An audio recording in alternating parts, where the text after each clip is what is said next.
누가복음 1장 8절에서 17절까지의 말씀입니다. 자, 우리 한 절씩 읽겠습니다.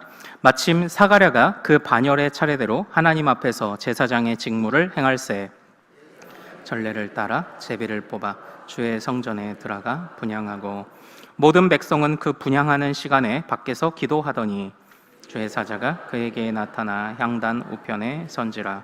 사가랴가 보고 놀라며 무서워하니 천사가 그에게 이르되 사가랴여 무서워하지 말라. 너의 간구함이 들린지라. 내 아내 엘리사벳이 내게 아들을 낳아주리니 그 이름을 요한이라 하라.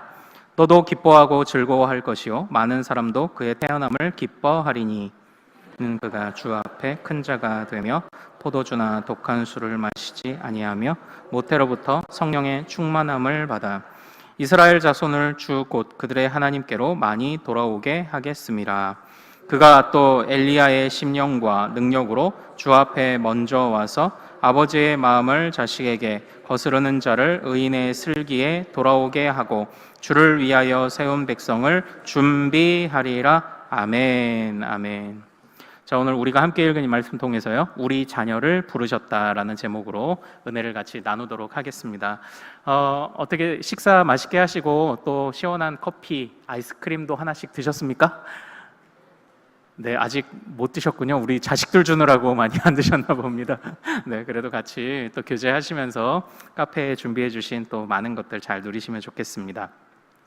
한 시각장애인이 있었습니다. 이 시각장애인은 얼마나 삶을 어렵게 살아왔겠습니까? 그래도 하나님이 은혜를 주셔서 소중한 딸도 또 출산하게 하셨고, 그리고 그 딸이 이제는 장성해서 그 딸을 시집 보내는, 결혼까지 시키는 또 그랬던 한 이 시각장애인 아버지가 있었습니다. 그런데 이 장애인, 이분이 이제 맞이했던 사위가 이제 철공소에서 이제 근무를 하는데, 그 근무를 하다가 갑자기 그 사고가 나면서 그 철공소 안에 있는 기구들이 폭발하며 목숨을 잃었어요. 그러니까 사랑하는 딸, 그러니까 앞에 보이지도 않는데 얻은 이 소중한 딸이 결혼을 했는데 6개월 만에 사위가 이제 죽게 된 겁니다. 그래서 얼마나 절망이 되겠습니까? 그래서 절망하고 또 절망하고, 그러니까 그때 보통 무슨 원망을 할까요? 주님이 나에게 눈도 안 주시더니 주님이 내 자식까지 이렇게 괴롭게 하시는구나. 그러니까 나까지였으면은 주님 족하잖아요. 왜 내 딸까지 이렇게 힘들게 하십니까? 라는 이런 원망을 참 많이 했다고 합니다. 그런데 그분의 한 친구가요, 이 앞이 보이지 않고 그리고 사위를 잃어 또 슬픔에 빠진 딸을 둔 이 친구에게 하나의 시를 적어서 보냈습니다. 그 시가 무엇이냐? 그게 바로 우리가 지난주에 잠깐 살펴보고 끝냈던 저 장미꽃 이슬, 저 장미꽃 위에 이슬이라는 바로 이 가사가 친구를 위로하기 위해 보냈던 그런 시예요. 그러니까 저 장미꽃 위에 이슬 내용이 뭐냐면요, 이게 예수님이 부활하시고 여인들이 예수님의 무덤에 갔죠. 그런데 무덤이 어떻게 돼 있었나요? 예수님을 거기서 만났나요? 못 만났나요? 처음에 못 만났죠. 예수님이 어디론가 시신이 사라지고 비어 있었습니다. 그때 어찌해야 좋을지 알지 못하는, 정말 두려운 마음도 있고 걱정스러운 마음도 있는 이 여인들에게 부활하신 예수님이, 기대도 않게 부활하신 예수님이 나타나셨던 거예요. 그래서 그 청아한 주의 음성, 우는 새도 잠잠케 한다. 그래서 이 친구에게 이 시를 적어보내며, 절망에 빠진 친구에게 이 시를 적어보내며 우리의 유일한 위로는 부활하신 주님밖에 없음을 알려주고자 했던 시가 바로 이 시라고 이야기를 합니다. 여러분들 어떠신가요? 여러분들에게 만약에 그런 친구가 있다면, 누군가에게 권면을 해야 할 일이 있다면 여러분은 어떤 권면을 하시겠습니까? 그러니까 이 저 장미꽃 위에 이슬이라는 이 시를 지은 우리 찰스 마일즈라는 이분은요, 그러니까 부활하신 예수님이 너를 위로하기 원한다라고 말하며 이것으로 이제 위로를 했습니다. 여러분들은 어떤 말로 위로하실 수 있을까요? 그런데 이 부활하신 예수님이 너를 위로하기 원한다라는 이런 말만 한 게 아니죠. 제가 지난주에 말씀드렸던 대로 3절에 이런 가사가 있습니다. 밤 깊도록 동산 안에 주와 함께 있으려 하나 괴로운 세상에 할 일 많아서 날 가라 명하신다. 그러니까 지금 절망에 빠졌습니다. 슬픔에 빠졌어요. 그를 위로하는 건 어렵지 않아요. 부활하신 주님이 너의 사랑하는 사위도, 너의 비참한 삶도, 너의 마음도 이렇게 세우실 거야. 여기까지는 사실 우리도 할 수 있습니다. 그런데 지금 이 친구는 3절에서 뭐라고 권면했다고요? 언제까지 그러고 있을 거야? 주님의 자리로 가. 이렇게 얘기를 하는 거예요, 지금. 여러분들, 이런 권면을 할 수 있습니까? 그리고 이런 권면을 들으시면 어떨까요? 그러니까 누가 나에게 내가 슬픔에 빠졌는데 언제까지 이러고 있을 거야? 주님이 부르신 자리로 가라고 말하면 우리 아마 그분하고 절교할지도 몰라요. 그런데 정말 믿음 안에서 신앙의 고백을 나눈 친구들이 그렇기 때문에 이런 이제 서로 위로가 가능했겠죠. 정말 주님이 너를 회복시키실 줄 믿어. 부활하신 주님이 너에게 평안을 주실 거야. 그런데 언제까지 이러고 있을 거야? 주님이 부르신, 주님이 맡기실 자리로 가. 제발 좀 가. 지금 이 얘기를 이제 위로의 시로 적어 보냈습니다. 사랑하는 여러분, 그래서 저는 지난주에 우리가 소명, 그 전주에는 나를 부르셨다라는 제목으로 주님이 우리를 부르심에 관해서 이제 한동안 좀 살펴보길 원한다는 말씀을 나누었습니다. 지난주에 우리는 누구의 부르심을 받나요? 예수를 향한 부르심. 이 부르신 소명, 이게 정확하게 번역된 건 아니지만 이름을 예수라 하라, 이게 주님의 부르심이라고 했죠. 예수라 명령해라, 이름을 주시고 그 이름 안에 담긴 사명을 주신 것이 주님의 부르심이라고 살펴봤습니다. 그 예수의 부르심뿐만 아니라 그 안에 사람을 향한 부르심도 있었어요. 누구였습니까? 예수의 아버지 요셉이었습니다. 이 요셉은 사실 생각해 보십시오. 얼마나 지금 부담스러운 상황입니까? 내 약혼자가 아이를 낳는데 내 씨가 아니에요. 게다가 이 아들을 낳아 기르라고 하는데, 세상에 내 자식도 아닌데 낳아 기르라고 하는데 하나님의 아들이래요. 하나님의 아들인 것뿐만 아니라 인류를 죄에서 구원할 자랍니다. 이렇게 부담스러운 순간이 어디 있습니까? 내 자식도 아니야. 그런데 낳아 길러야 돼. 그런데 게다가 이 아이가 장차 무엇을 감당한다? 인류를 죄에서 구원하는 역할을 감당한대요. 저는 이 예수님의 어린 시절이 뭐 많이 묘사가 안 돼 있어서 그렇지 궁금해요. 마리아와 요셉은 이 어린 예수를 보며 무슨 생각을 가지고 키웠을까? 저는 궁금합니다. 참 부담스러운 마음도 들었을 것 같습니다. 오늘 우리가 읽은 본문에서는요, 정말 자식으로 인해서 부담감을 느꼈을 것 같은 또 한 사람을 보게 됩니다. 그게 누구냐? 바로 오늘 등장하는 사가랴예요. 사가랴. 이 사가랴라는 사람은요, 제사장입니다. 제사장. 그러니까 지금 이 당시에 제사 제도가 어떤지 모르겠는데 요즘 우리가 역대상을 통해서 살펴보는 바 이 다윗이 제사장들을 불러요. 그 유대인의 달력은 1년에 총 48개의 그 단위로 1년 달력을 쪼개어서 그 계산을 한다고 합니다. 그리고 24명의 레위인을 세워서 2달씩 이제 맡기는 거예요. 아마 이제 그런 그 차례로 이렇게 돌아가면서 제사장의 역할을 감당했었던 것 같습니다. 그래서 우리가 8절을 한번 같이 읽어볼까요? 8절 읽습니다. 시작. 마침 사가랴가 그 반열의 차례대로 하나님 앞에서 제사장의 직무를 행할세. 그러니까 여기서 이 반열의 차례대로라는 게 아마 그 순번을 따라 이 사가랴의 순번이 되었다라는 걸 말하고 있는 것 같아요. 그런데 이 사가랴에게도 고민이 있었죠. 이제 자식이 없었던 겁니다. 그런데 그때 하나님의 천사가 나타나 아들이 태어날 것을 알려줍니다. 그런데 어떻게 말합니까? 자, 우리 13절 같이 한번 읽어보겠습니다. 자, 시작. 천사가 그에게 이르되 사가랴여 무서워하지 말라. 너의 간구함이 들린지라. 내 아내 엘리사벳이 내게 아들을 낳아주리니 그 이름을 요한이라 하라. 이거예요. 여기까지만 들으면 세상에 우리의 기도에 응답하셔서 주님이 자식을 주신다네 하고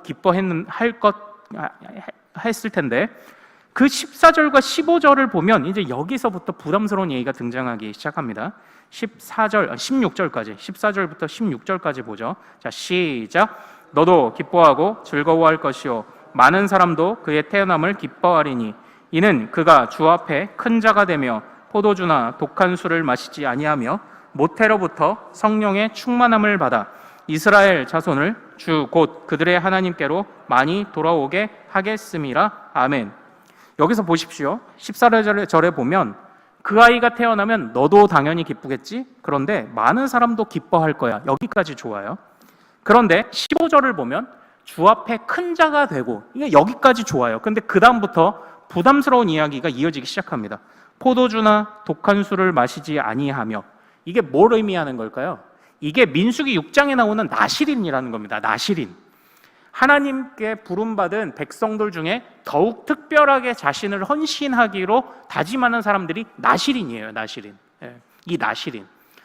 제가 이제 사실은 신학교 다닐 때 이 나실인에 꽂혀가지고 제가 노트북하고 책에다가 스티커를 뭐라고 만들어 붙였냐면은 이 시대의 거룩함을 책임지는 21세기 나실인이라고 써가지고 제가 써붙이고 다녔었어요.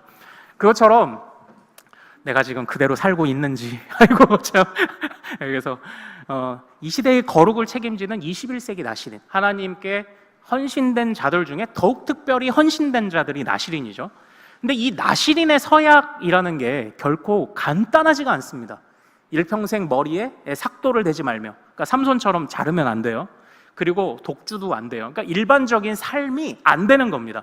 일반적으로 추구하는 기쁨의 삶이 안 되는 겁니다. 헌신했는데 더 특별히 헌신해야 되는 거예요. 아니, 내가 기뻐하고 사람을 기뻐하는 것도 좋은데, 그런데 이 아이가 자신의 삶을 하나님 앞에 태어나면 순간부터 절제해야 되는 삶으로 규정이 된 겁니다. 부담스럽지 않았을까요? 네. 그런데 게다가 또 16절에 보십시오. 16절 다시 한번 같이 17절까지 읽어보죠. 시작. 이스라엘 자손을 주곧 그들의 하나님께로 많이 돌아오게 하겠습니다. 그가 또 엘리야의 심령과 능력으로 주 앞에 먼저 와서 아버지의 마음을 자식에게 거스르는 자를 의인의 슬기에 돌아오게 하고 주를 위하여 세운 백성을 준비하리라. 아멘. 아멘.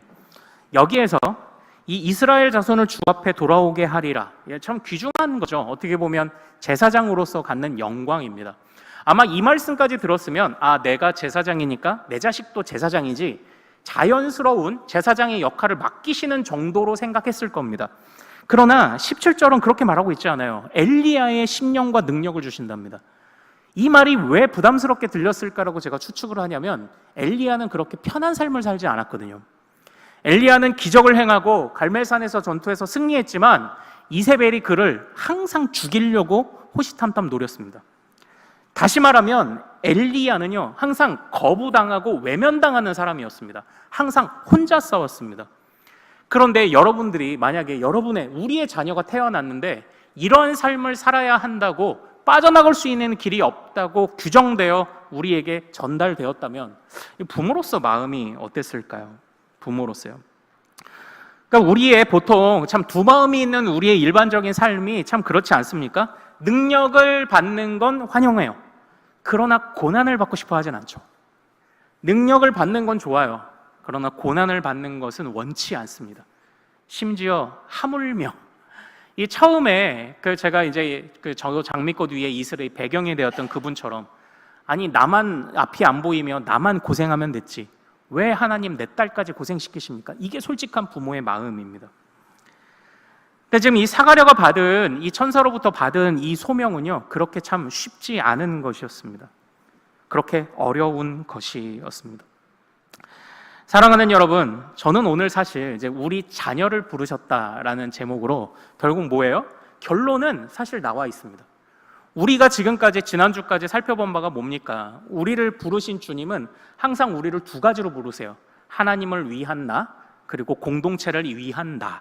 두 가지 정체성으로 우리를 부르신다고 그렇게 말씀을 나눴습니다. 또한 똑같이 우리 자녀들도 그렇게 부르실 겁니다. 그러나 우리의 솔직한 마음을 하나하나 뜯어보면 능력받고 축복받는 건 오케이. 그러나 우리 자녀가 헌신해야 된다고 라고 한다면 그게 마음이 쉽지는 않아요. 모르겠습니다. 이제 뭐 가끔 보면요, 이제 자녀들이, 저도 신학교에 있을 때, 저는 신학교 간다고 하니까 엄마 아빠가 그렇게 좋아하시던데, 어떤 분들은 신학교 간다 그러면 막 세상이 무너진 듯이 이제 막 걱정하시는 분들도 사실 계시지 않습니까? 뭐 어떤 사모님은 그러신답니다. 자기의 딸이 사모가 된다고 그랬더니 도시락 싸갖고 다니며 말리고 싶다, 이제 이렇게 얘기를 하시기도 하고요. 뭐 나름의 어려움이 있어서 그랬을 거긴 합니다. 그런데 이제 우리 자녀들이 잘 되기를 바래요. 그리고 우리 자녀들이 항상 인정받기를 바랍니다. 주님이 능력도 주시고 지혜도 주시길 바라요. 그러나 우리는 잘 한번 생각을 해봐야 됩니다. 우리가 지금 자녀를 위해 하고 있는 기도들을 하나하나 뜯어보면요, 사실 우리가 중요하다고 여기는 걸 우리 자녀를 위해서도 기도를 하거든요. 그런데 그때에 우리의 기도의 내용이 사실 우리가 무엇을 중요하게 여기는가? 그리고 심지어는 제가 이렇게 표현해 볼까요? 우리가 자녀를 위해 기도하는 내용이 사실 우리 신앙의 수준입니다. 그게 딱 우리 신앙의 수준이라고요. 우리 자녀를 위해 이것도 구하고 저것도 구하고 이제 하지만 그게 우리가 그걸 중요하게 여기니까 자녀들에게도 주고 싶어 하는 거고요. 그걸 중요하게 여기니까 그렇게 기도하면 우리 수준이 그만큼이라는 걸 드러내고 있는 겁니다.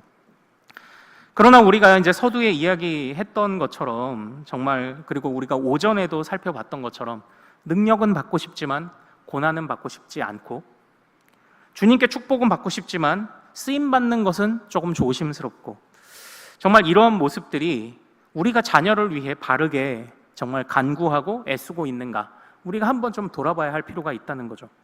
분명한 것은요, 주님이 우리 자녀들을 부르셨다는 사실입니다. 하나님을 위하여, 그리고 공동체를 위하여. 그래서 이 부르심을 따라 갔던 이 세례 요한이 장차 태어나서 어떻게 됩니까? 자, 우리 요한복음 3장으로 한번 가볼까요? 네, 요한복음 3장으로 가겠습니다. 요한복음 3장에 보면 아주 중요한 말씀이 되죠. 3장, 요한복음 3장 30절로 가겠습니다.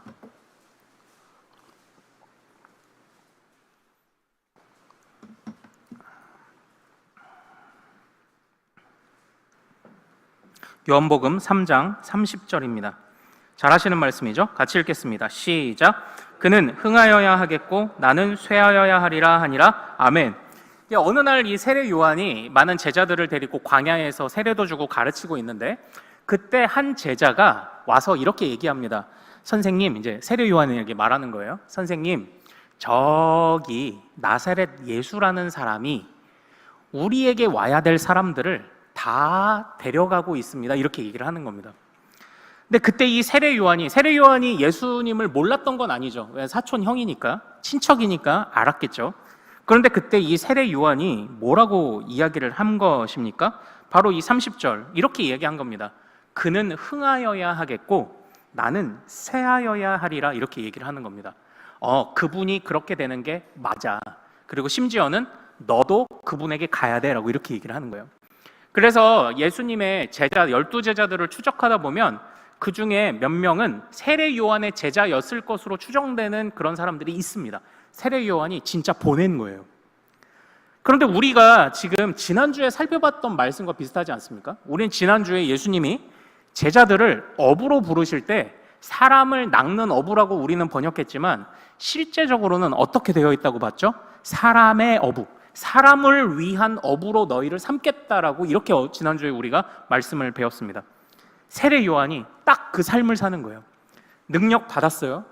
그리고 하나님께 권능도 받았습니다. 엘리야처럼 선포할 수 있는 힘도 받았습니다. 그런데 그것을 자기를 위해, 제자들 위에 군림하는 데에 그 능력을 쓰지 않았죠. 오히려 철저하게 사람을 위한 어부로, 예수를 위한 준비하는 사람으로, 그리고 제자들을 잘 준비시켜서 예수께로 연결하는 사람으로 철저하게 뒤에 선 거예요. 그는 흥하여야 하겠고 나는 쇠약해지는 게 원래 맞다고 인정을 한 겁니다. 우리가 이 부분을 가지고 어떻게 봤었습니까? 1등만 원하는 시대 속에 2등이어도 괜찮다. 주님이 1등 하시고 나는 2등이어도 괜찮습니다. 왜 그렇습니까? 그게 원래 내 기쁨이에요. 자, 우리 3장 29절을 한번 같이 읽어보죠. 3장 29절입니다. 자, 3장 29절 읽습니다. 시작. 신부를 취하는 자는 신랑이나 서서 신랑의 음성을 듣는 친구가 크게 기뻐하나니 나는 이러한 기쁨으로 충만하였노라. 아멘. 여기서 다시 한번 말합니다. 나는 주인공이 아니고 나는 신랑의 들러리야. 신랑의 들러리는 뭐가 기쁜가요? 내 친구인 신랑이 기쁜 게 신랑의 들러리의 기쁨이죠. 이 세례 요한이 이걸 정확하게 캐치한 겁니다. 그래서 성경은 다 기록하고 있지만 분명히 사가랴가 받았던 그 천사로부터 받았던 그 말씀을 사가랴가 이 세례 요한에게 충실하게 가르쳤던 것 같습니다. 그래서 이 자녀들을 이렇게 만든 거죠. 어떻게요? 주님께서 부르신, 주님을 위해, 공동체를 위해, 사람 위에 군림하는, 사람을 낚는 어부가 아니라 사람을 위해 열심히 수고하는, 사람을 위한 어부가 되게 하신 거죠. 내가 주인공이 아니라 예수님을 주인공으로 서포트하는 사람이 되게 하신 거고요. 내가 신랑이 아니라 참된 신랑의 들러리로 사는 것도 기쁘다는 것을 알려주었던 삶을 이 세례 요한이 살았던 것 아닙니까? 사랑하는 여러분, 우리 자녀들을 향해서 이제 우리가 품은 많은 기도 제목들이 있을 것입니다. 그러나 그 기도 제목들이요, 잘 한번 우리가 항상 생각하며 기도해야 돼요.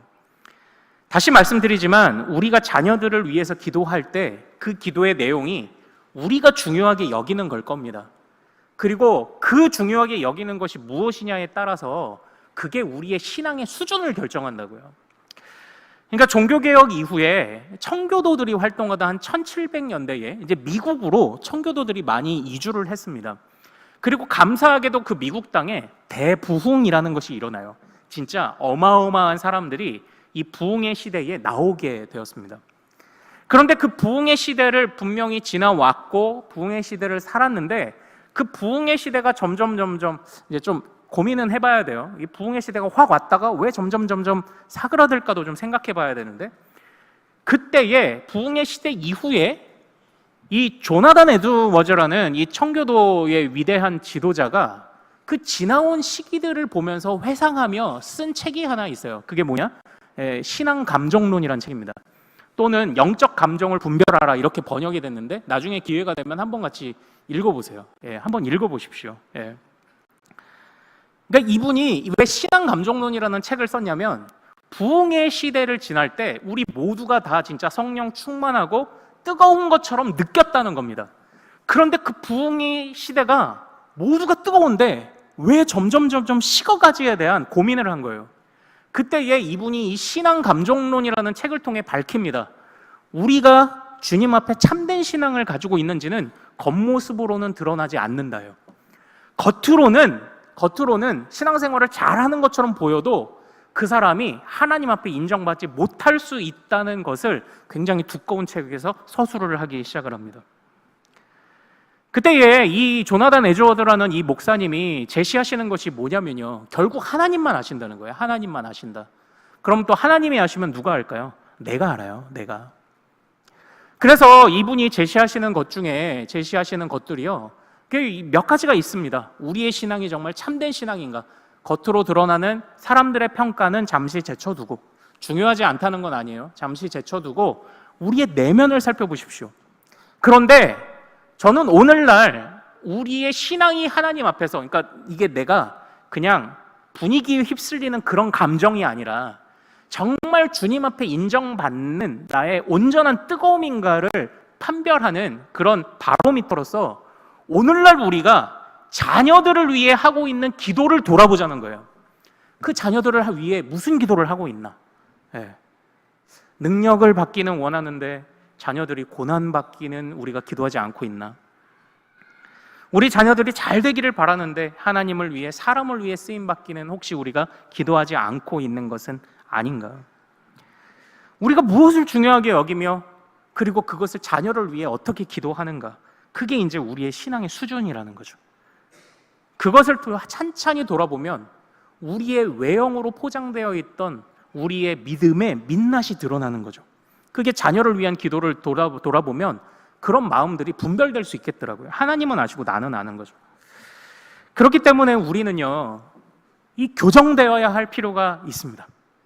자녀들을 위해 기도할 때도, 또 우리 자신의 인생의 방향성을 설정할 때에도 우리는 주의해야 할 것들이 있습니다. 우리도, 우리 자녀 세대도 하나님을 위해, 공동체를 위해, 우리를 부르신 그 하나님을 인정하고 우리가 그렇게 우리의 인생의 방향을 세우고 우리 자녀들을 그렇게 양육해 가야 할 줄로 믿습니다. 그러면요, 1등이 아니어도 우리 자녀들은 행복해요. 1등이 아니어도 기뻐할 수 있어요. 왜냐? 주님이 세우신 그 자리에서 충실하면 그게 기쁨이죠. 그 자리를 그대로 잘 지켰으니까요. 대부분 우리가요, 이게 또 우리 자신을 바라볼 때도 또는 자녀를 바라볼 때도요, 대부분 우리가 구원받았다라는 것을 어느 정도로 생각하시는지 압니까? 우리가 그러니까 죄인의 삶을 말하자면은 마이너스로 보는 거예요. 죄인의 삶을 요 마이너스, 여기 0인데 요 마이너스로 보는 겁니다. 그리고 우리가 요 죄를 청산해서 이 0의 자리로 다시 돌아가는 걸 보통 구원이라고 착각을 합니다. 그러나 구원은 그게 아니에요. 뭐죠? 이 세례 요한을 나시린으로 부르신 것처럼 부름받은 사람들 중에 더욱 특별히 부름받는, 그러니까 우리가 단순히 죄를 용서받아서 털고 영의 상태가 되는 게 이게 구원이 아니에요.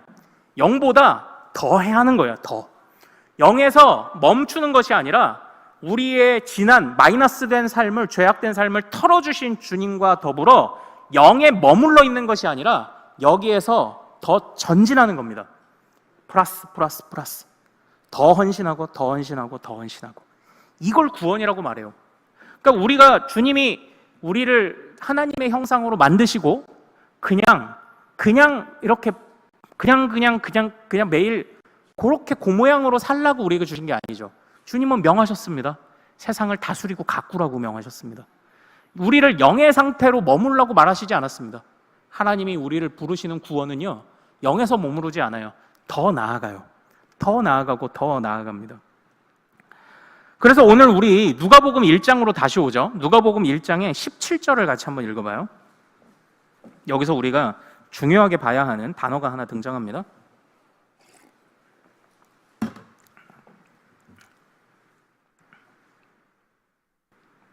누가복음 1장 17절입니다. 자, 같이 한번 읽겠습니다. 시작. 그가 또 엘리야의 심령과 능력으로 주 앞에 먼저 와서 아버지의 마음을 자식에게, 거스르는 자를 의인의 슬기에 돌아오게 하고 주를 위하여 세운 백성을 준비하리라. 아멘. 여기에서 우리가 주의해서 봐야 되는 표현이요, 거스르는 자를 의인의 슬기에 돌아오게 하고예요. 돌아오게 하다. 이게 이제 세례 요한이 받은 사명인 거죠. 예, 거룩하면서도 또 한편으로는 부담스럽게 느껴지는 그런 사명입니다. 근데 이 돌아오게 하다라는 이 단어가 뭐냐면요, 이게 회심을 말하는 거예요. 회심. 예, 그냥 단순하게 세례 요한이 그냥 복음 전해가지고 여기 그냥 예배당에 갖다 앉혀놓는 걸 말하는 게 아니에요. 세례 요한의 사역을 통해 많은 사람들이 회심하게 될 겁니다. 정말로 주님께 돌아오게 될 겁니다를 지금 천사가 지금 예언해주고 있는 겁니다. 이게 참 얼마나 이게 참 놀라운 사역이고 얼마나 영광스러운 사역입니까? 꼭 이제 목사가 아니어도, 신학한 사람이 아니어도 이제 오늘날 우리를, 그러니까 저만 아니죠. 이제 여러분들 모두가 이제 이 시대의 거룩을 책임지는 21세기 나시린인 거예요. 우리 모두가 부름받은 사람 중에 더욱 특별한 부름. 그러므로 우리뿐만 아니라 우리 자녀들이 어떻게 활약하고 주님 안에서 쓰임받기를 기대해야 됩니까? 나를 통해 다른 사람이 회심하는 겁니다. 나를 통해 다른 사람이 회심한다는 이 영광을 바라보며 우리가 쓰임받기를 바라는 겁니다. 이것을 위해 우리 자녀들이 이런 삶을 살도록 같이 기도할 수 있기를 소망합니다. 이런 삶을 살아야죠. 이런 삶을. 우리 자녀들이 이렇게 쓰임받을 수 있다면 얼마나 좋아요. 우리 자녀들을 통하여 회심이 일어난다. 이거 얼마나 이게 참 귀한 일입니까? 그러므로 사랑하는 여러분, 이제 우리가, 이제 제가 실천사항을 하나 이제 드리는 거예요. 자녀들을 향해 기도하고 또 열심히 기도하시되 자녀들을 향한 우리의 기도를 점검하는 거예요. 내 신앙 수준이 요거밖에 안 됐나 하면서, 아이고, 주님이 붙잡아 사용하시고 능력 주시면 그거 딱 능력 받아서 입씻는 우리 자식들 되지 않게 하시고, 축복받으면 그냥 축복받고 입씻는 우리 자녀를 되지 않고, 나도 그러하겠사오니 하나님 위하여, 공동체를 위하여 우리 자녀들이 쓰임받게 해주십시오. 주님이 알아서 처분해 주십시오. 우리 자녀들은 게으르지 않고, 주님께 맡긴다는 게 게으름을 말하는 건 아니잖아요. 주님께 맡기고 그 삶을 성실히 살아가게 하시고 나와 우리 자녀를 통하여 회심이 일어나게 해 주십시오.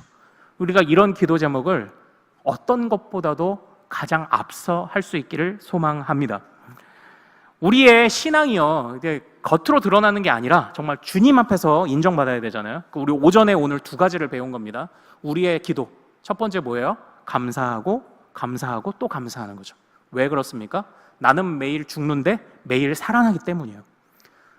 보혜사께서 나를 매일 변호해 주시기 때문이에요. 첫 번째 기도, 감사하고 감사하고 감사하고. 자, 두 번째, 우리 기도가 어떻게 규정돼야 됩니까? 우리 자녀들을 위한 기도. 주님, 우리 자녀들을 마음껏 사용하셔서 우리 자녀를 통하여 회심이 일어나게 해 주십시오. 그게 저의 영광으로 여기겠습니다. 우리가 이런 기도를 할 수 있기를 소망합니다. 그때 주님이 인정하시고 우리 기도하는 대로 이끌어 가실 줄 믿습니다. 저는 오늘 여러분들과 같이 나누고 싶은 찬양이요, 내가 주인 삼은입니다. 내가 주인 삼은. 내가 주인 삼은 모든 것 내려놓는다고 하지만 어떻게 내려놓아야 되는지 우리는 사실 구체적으로 좀 고민을 더 해봐야 되잖아요. 오늘 제가 부탁드립니다. 오늘 제가 여러분들에게 그리고 제 자신에게 부탁하며 또 말씀드리는 것은, 권면하는 것은요, 내가 주인 삼은 것 중에 내 자녀 양육할 때 내가 주인 돼서 우리 자녀 양육하지 않게 해달라고, 하나님이 주인 되셔서 나의 자식들을 주님이 양육해달라고, 그리고 내 자식들을 통해 정말 회심의 역사가 일어나게 해달라고, 우리가 이 마음을 담아 우리 같이 찬양하기를 원합니다. 내가 주인 삼은 모든 것, 내가 주인 삼을 모든 것 내려놓고 내 주 대신 주 앞에 나가 내가 사랑했던 모든 것 내려놓고 주님만 사랑해. 다시 한번, 내가 주인 삼은 모든 것, 내가 주인 삼을 모든 것 내려놓고 내 주 대신 주 앞에 나가 내가 사랑했던 모든 것 내려놓고 주님만 사랑해. 주 사랑 거친 풍랑에도 깊은 바다처럼 나를 잠잠케 해. 주 사랑 내 영혼의 반석, 그 사랑 위에서 내가 주인 삼은 모든 것 내려놓고 내가 주인 삼을 모든 것 내려놓고 내 주 대신 주 앞에 나가 내가 사랑했던 모든 것 내려놓고 주님만 사랑. 주 사랑 거친 풍랑에도 주 사랑 거친 풍랑에도 깊은 바다처럼 나를 잠잠케 해. 주 사랑 내 영혼의 반석, 그 사랑. 주 사랑 거친 풍랑에도 주 사랑 거친 풍랑에도 깊은 바다처럼 나를 잠잠케 해. 주 사랑 내 영혼의 반석, 그 사랑. 다시 한번, 주 사랑 거친 풍랑에도 주 사랑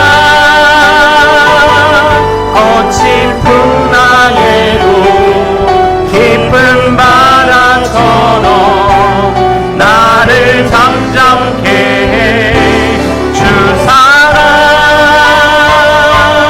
내 영혼의 반석, 그 사랑 위에 서리. 자, 우리 이 시간 같이 기도하기를 원합니다.